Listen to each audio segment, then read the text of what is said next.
I was helping a friend decide whether to splurge on a massage chair after he told me his back had been acting up ever since he started working from his kitchen table. He's the type who loves a good gadget but hates the feeling of dropping a few $1,000s on something that ends up just gathering dust.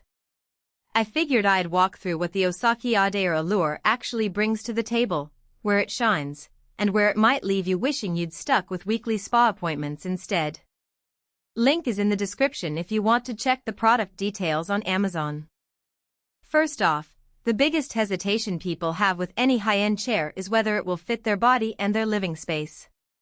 The Ador Allure uses an ergonomic SL track that's supposed to trace the natural curve from the neck down to the glutes, and it even adds a specialized foot and calf roller tucked into the back of the seat.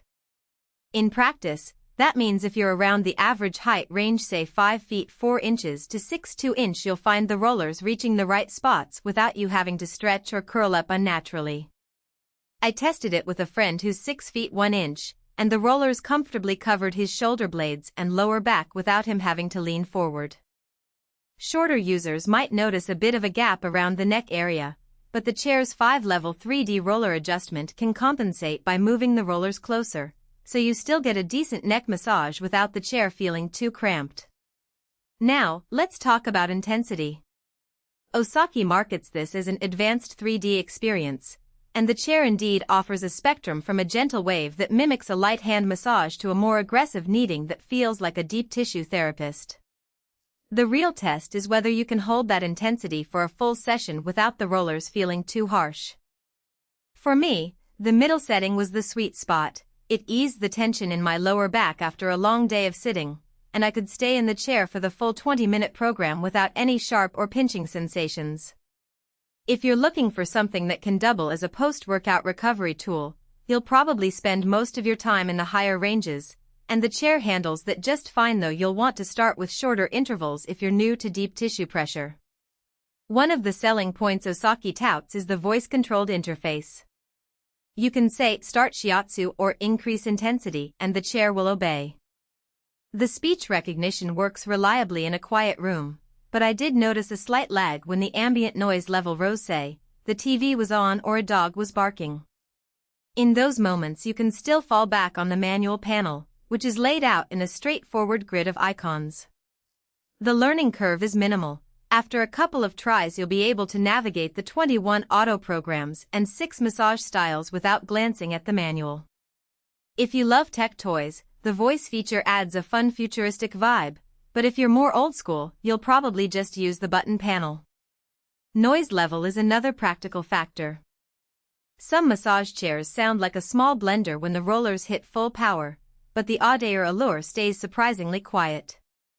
Even on the most intense setting, the motor hum stayed under what you'd hear from a standard air conditioner, so you could keep the TV on or even have a conversation without shouting.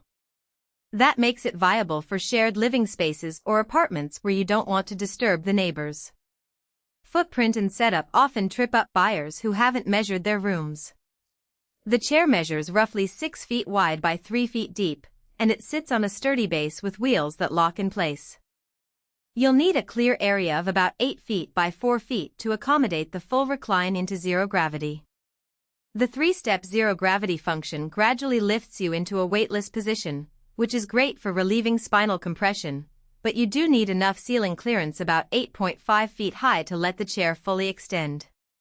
If you live in a low-ceiling loft, that could be a deal-breaker. Speaking of zero gravity, that feature is the one that really separates this model from a basic recliner. When you engage the first step, the chair tilts back just enough to take the pressure off your spine. The second step adds a slight elevation of the legs. The third step brings you into a full weightless posture where your heart sits at the same level as your legs. In real-world use, I found the third step most beneficial after a long day of standing on my feet at work. It gave my lower back a quick reset, and I could stay in that position for about 10 minutes before the slight stretch in my calves reminded me it wasn't meant for marathon lounging. Now, onto value for money. The Ador Allure sits in the upper mid-price range for home massage chairs, roughly $5,000 at retail. For that price, you get a solid combination of